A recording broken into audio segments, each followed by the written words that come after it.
Welcome to the course Digital Transformation and Technological Innovation. So, we are into our fourth module, that is Tech Advancement and Internet Basics. So, we were having some discussion on Internet part, and let's continue from where we left in the previous session. So, we were talking about some of the protocols. So, we understood the URLs and different components of it, and how they work in terms of identifying a resource on internet. And we were talking about the HTTP protocol as an example of one of the protocols that are used. And some of the features of HTTP protocol we were talking about. So statefulness, we talked about how cookie mechanism can be used to achieve that, to simulate that, but by default HTTP is a stateless protocol. Now let's move to some other important features of HTTP. So another important aspect of HTTP is that it is extensible and flexible, right. So originally it was built to transfer raw text HTML files. So as I said earlier also, this is more like internet version of text files, right. So originally it was built for that, but over a period of time there have been extensions, and HTTP can support or transmit any type of digital media, which may be images, videos, scripts, or JSON data for APIs and all that. So there are a lot more media types that are supported by HTTP. For all those media types, HTTP protocol can be used for transmission. So this is another feature. So it becomes extensible and flexible, so it can be extended to other media types. So flexible enough to do that, to extend to other new media type that could be there, right.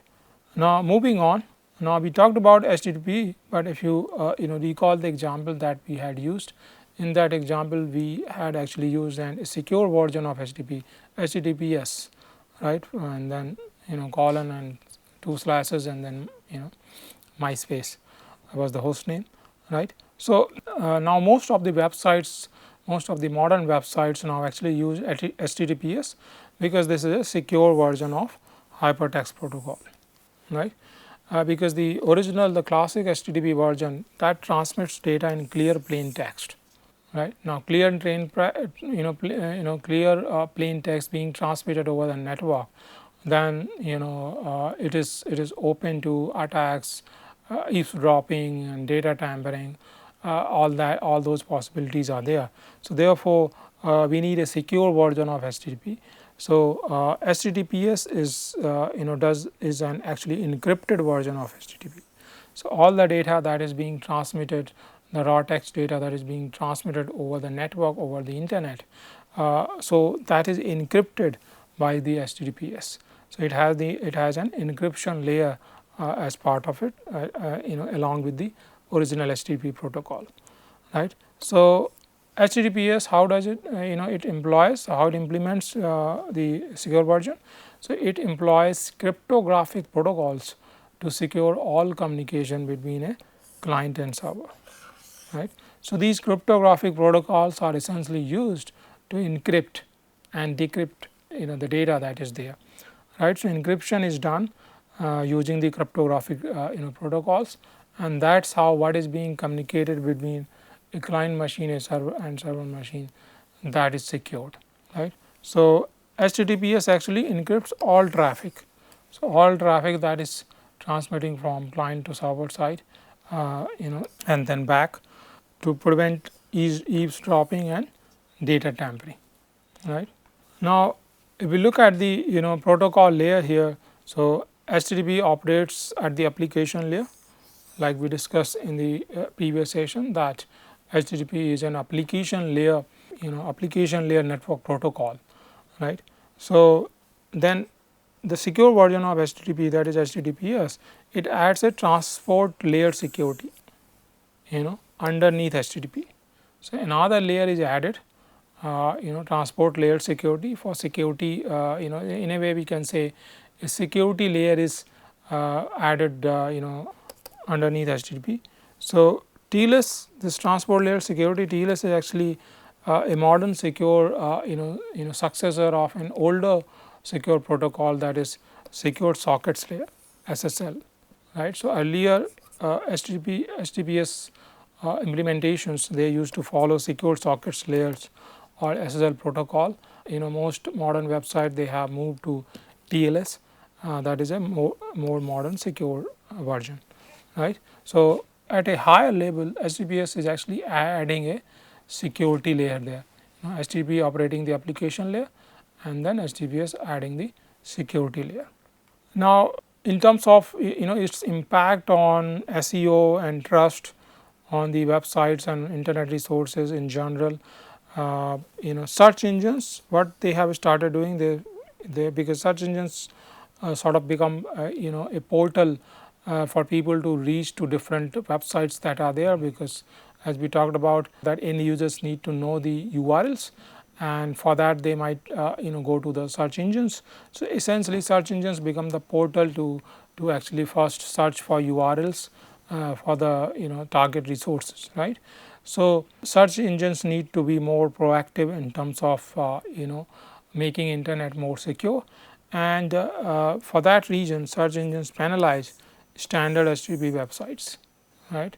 So they will not prefer to list standard HTTP websites at the at the top portion of their results, right.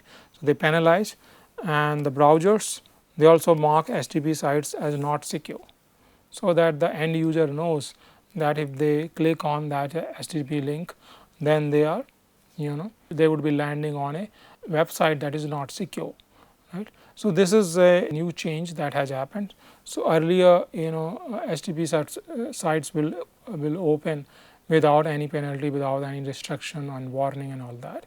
So this is a new change that is there because of to make the internet more secure. How do you identify whether a particular website is HTTP or HTTPS? Because there is hardly any difference in the URL. URLs have remained same. So only small changes there in the protocol. So that S is added, right. So to indicate to the end user for better human computer interaction, a padlock icon is displayed by the HTTPS websites. So the browsers, they show a padlock icon. So that can indicate a user that this is a secured website, right. So this is the impact of the secure version of HTTPS protocol. Now we move to the next protocol, that is SMTP. So this is simple mail transfer protocol, right. So this is also a application layer network protocol, right. This is also an application layer protocol, and the idea is to send and relay electronic mail, or in short we call email, across the internet, right. So this sort of acts as a digital postal carrier, and just like to give a better understanding in terms of the postal services that we have in our physical world, and we use that for sending letters, physical letters, registered post, and speed post and all that, right. So similarly, the equivalent version in the internet is referred as digital postal carrier, and that role is played by the SMTP. So SMTP in a way acts as a digital postal carrier. So what it does, it moves messages from an email client to a mail server. So messages are moved from email client to a mail server, and between different mail servers also, right. Now what is the mechanism that is followed? What are the key features of SMTP? So first important feature of SMTP is that it follows a push protocol. That means this protocol is used exclusively to push messages from a sender to a destination server. So in a way we can say uploading of email messages. So push protocol is followed to actually push messages from a sender to a destination server, or in a way upload. But SMTP protocol doesn't allow pulling of emails. So cannot pull emails, that means cannot download emails. So it is just one part of the story, right. It is just the pushing email messages from sender to to the server, from the client to the mail server, right. And the other part of the story that means getting back, pulling the emails from the server to the client side, that is done by other protocols. So, to download and view received emails, clients or end users must use retrieval protocols. So, SMTP is actually for sending emails to the server, right, and so it handles the communication to the mail server or between mail servers, right. So, push protocol, it's in a way acts as a push protocol to retrieve the same messages. Retrieve the sender is one sender is sending the message to some sender 2. The sender 2 will have to retrieve those emails using the retrieval protocols, right. Otherwise, it will just be at the mail server, right. So, what are these retrieval protocols? So, there are two common retrieval protocols that are there. So, first one is IMAP, that is Internet Message Access Protocol. So, this IMAP or Internet Message Access Protocol, it syncs emails, it syncs emails across multiple devices, right, and keeping copies on the server. So, it keeps the copies on the server. So, server copy is always there, and if you are using the same email from multiple devices, which is the scenario nowadays, then IMAP supports that kind of email usage, and it syncs email across multiple devices. So, therefore, this is now most used version that is there in the email services, right. Then the older protocol POP3, that is also there.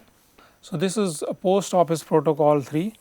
So, what it does, it downloads emails to a single device and typically deletes from the servers. Obviously, you can change the settings and stop that deletion from the server, but typically POP3 it supports emails to single device. So, these are the two common retrieval protocols. So, essentially SMTP is completed by IMAP or POP3, right. So, SMTP for the push part of it, email service, and IMAP or POP3 for the pull part of the mail service. So, SMTP and one of these retrieval protocols combined together, they complete a mail service. Now, what are other features of SMTP? So, text based, so communication, because we are talking about email. So, this is to be read by human end users. So, essentially human computer interaction. So, all these services that we are talking about, that human computer interaction is a key part here. So, it is text based, communication occurs via ASCII text commands and numeric response codes. And another feature is that it is connection oriented. So, it actually uses the transmission control protocol TCP. So, we will be talking about transmission control protocol TCP in later in coming sessions. So, it uses this particular protocol to actually ensure reliable and order delivery of messages, right, because in case of mails you would like to respond to emails which were sent first. So, you would like to retrieve those emails in that order in your mailbox, and you would like to respond. So, time is very important in terms of receiving messages and responding to messages, because that is how the businesses work and our day to day life works, right. So, therefore, that reliable order delivery is very important in email service, or any real world messaging service for that matter. Any real world messaging services, reliable order delivery with proper time stamps, real time stamps is very much needed. So, TCP transmission control protocol supports this reliable order delivery, and that is why it is used. So, connection orientedness is another feature of SMTP that is there. Now, another example of a protocol that is used over internet is FTP, that is file transfer protocol. So, this is a network protocol that is actually used to transfer computer files between a client and a server over a transmission control protocol network. So, here also we need a reliable download of the file, right. So, for that TCP is used, right. So, essentially when we are looking for uploading, downloading or managing files on a remote system, then we can convert that remote system as a file server, as a FTP server, and then we can so this FTP service is actually designed for that. So it is designed specifically for this kind of need, uploading, downloading and managing files on a remote system over the internet, across the network, right. So for that kind of need, file transfer protocol is used. Now what are the key features of file transfer protocol? So file transfer protocol, it follows a dual channel architecture. That means it uses separate channels for control and data, right, because essentially you are talking about the actual computer files and you do not want to do accidental deletion or any other modification that is unwanted. So therefore this dual channel architecture is something that might help in that regard. So uses separate channels for control and data, and this is stateful protocol. So remember, HTTP was stateless protocol. We talked about making that stateful using cookies or login credentials, but in case of FTP it is stateful protocol. So it maintains an active session and then tracks users current working directory, right. So which directory you are currently working, that is tracked by the server and maintained, right. So maintain an active session, right. So therefore to be able to maintain that statefulness, authentication is needed, right.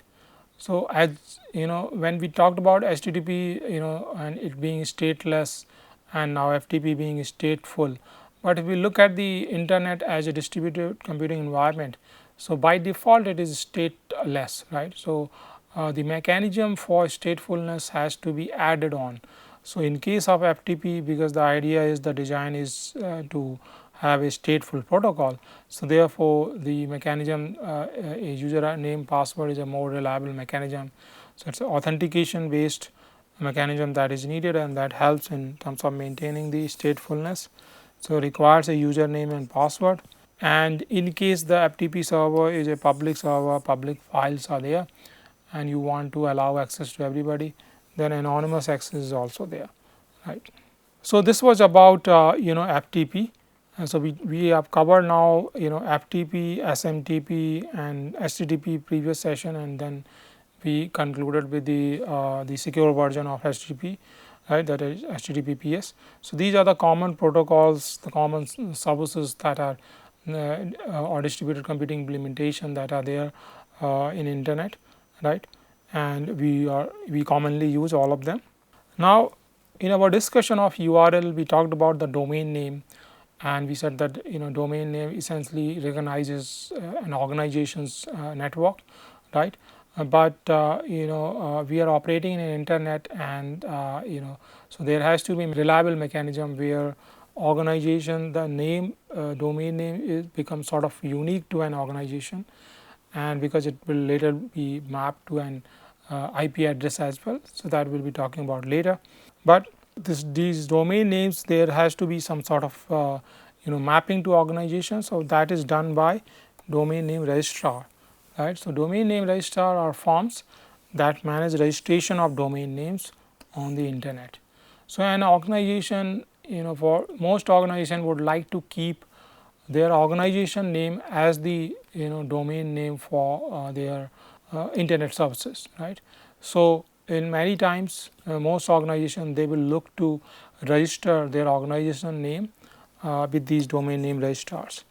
These forms play this role, and that is how the uniqueness of domain names is managed, because these forms are actually essentially doing that role. So domain name registrar are actually give the right to use a domain name for a payment. So there is it has to be bought. So domain name has to be bought by paying a fee, and this is renewable, right, because it might so happen that the organization might want to close a website, but the domain name is still registered there. So nobody else can use that domain name if it was given permanently, right. So therefore this renewable thing helps this kind of scenario, so that this right is renewable over time. So that is why, because of this process, many times we have seen that some of the top firms, big tech firms like Facebook and few there might be other examples as well, which have seen that their domain name, that is Facebook itself, facebook.com, that was taken by some other users, right, when the renewable of of domain name was pending, and some other user was, some other business or user was able to renew that domain name for themselves, right. So then they had to get it back from that end user, right. So that is also a possibility because of this process, right. Some registrars which are actually providing this domain name registration service also also start providing web hosting services. So essentially it is the same form from which you are taking the web hosting services, that will also be giving domain name registration services. So it is more likely that this might happen, right. Now there are lots of domain name registrars that are there, lots of web hosting services that are there. So many of them are acting as domain name registrars also. So now these domain name registrars are themselves accredited by ICANN, right. Now ICANN is the global body, global standard setting body, that is actually giving accreditation to these domain name registrars, and this standard setting body is setting the rules that are to be followed by these domain name registrars while registering these domain names. So ICANN stands for Internet Corporation for Assigning Names and Numbers, right. So when we say names, these are domain names, and the numbers would be IP addresses that we'll be talking later, right. So this is the body that is actually that sets the standard for assigning these names and numbers for internet, right. So this is a non-profit governance and standard setting body that accredits registrars throughout the world, right. So this ICANN body is registering accrediting the registrars, and then in turn domain name registrar, they give domain names to firms, organizations, and sometimes also web hosting services. Now while domain name is there, how do we identify that resource in the internet that might not be so essentially it is there has to be mapping of a domain name with the with an actual IP address, with an actual location, with an actual machine, right. So IP address, this is IP stands for internet protocol. So when we say IP address, this is internet protocol address, right. So the role of an IP address is to identify an address which is actually unique numerical label. So just like, because it is mapped to domain name, and for every domain name there has to be a unique IP address. So essentially these IP addresses are actually unique numerical labels, right. So IP addresses they are used to identify address on internet using unique numerical labels, and they are given to every computational node connected to the internet. So every computational node that is connected to the internet will have an IP address, right. And because of that IP addresses, the mapping of domain names and reaching the actual server machine that is actually storing a particular resource that end users are looking for, that part gets completed, right. Now the moment we say that IP addresses identify domain names, so in a way we identify the organization, or in other words organizational domain network or internal network, and these unique numerical labels essentially point to that, right. So that means the moment we know IP address for a particular domain name, so we know the organization, and then we know the physical location of that organization. So essentially IP addresses can also have additional uses. So what are these additional uses of IP addresses? One is physical location of the device user. So we can map the physical location of device user using the IP address, because that IP, that those packets will travel through the internet, will travel through the network, and where they have originated and what are the hops and routers and other hopping that has happened across the network. There is a whole log that gets created, and using that, a physical location, an IP address would actually be as assigned to certain would be assigned based on countries and other regions. So essentially it has a mapping, given an IP address you can find out the machines of which the machines or servers or computers of which country will actually carry those IP addresses, and then which regions within those countries. So physical location of the device user can be identified. So that creates additional usage of IP addresses, because simply by looking at IP addresses we can do location based services. So location based tailoring of search results, because an end user, it is using its computing device to access a website, but in that process it is also giving out its IP address to the server, and then the server will know the physical location of that end user, and therefore using the location, some sort of tailoring of search results can also be done based on that location. So that will happen, tailoring of search results based on location. Similarly, targeting by ads based on location. So if there are certain products that are being advertised, certain events that are being advertised, right? So those events or might be happening in certain geographies. Those ads or products would be more popular in certain geographies. Their customer would be in certain geographies. So therefore, location based targeting is feasible and more meaningful also. So therefore, IP addresses can invite additional use cases because of the mapping to a physical location.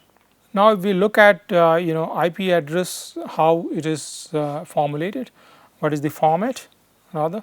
So IPv4 is the original scheme and it still remains widely used format. So IPv4 is the original internet protocol addressing scheme that is there, and in this scheme the IP address is actually expressed using a group of 4 numbers, right. Group of 4 numbers, essentially these are actually 4 bytes, each byte will have 8 bits, so therefore 32 bits. So 4 bytes or 32 bits are used to actually store this IP address, right. To use that IP address, there is a group of 4 numbers. So these numbers are separated by dots. To give an example, this is first number, then this is second, this is third, and this is 4. So these are the 4 numbers. So each taking 1 byte, right. So there are 4 bytes and each byte is of 8 bits. So essentially we can use 8 bits to express these dot separated numbers, right. So the moment we say the moment we say 8 bits, essentially to the power 8 combinations are possible. So if we start from 0, so the range goes from 0 to 255. So essentially range of each number becomes 0 to 255, right. So these group of 4 numbers, which are like a dotted decimal notation, it is also referred as dotted decimal notation. So each of these numbers will be in the range of 0 to 255, and then essentially how many addresses we can have. So essentially to the power 32 IPv4 addresses are feasible. So that becomes more than 4 billion, approximately 4.3 billion IP addresses. So this number is quite huge. So when IPv4 addressing scheme was actually conceived, then nobody thought that the number of computing devices that would be connecting to the internet will actually be more than 4.3 billion. So essentially what has happened, that we are running out of IPv4 addresses because of the various region. So let's look at some of these regions. So essentially IPv4 address exhaustion is happening because an explosion in the number of devices that are connecting to the internet has happened.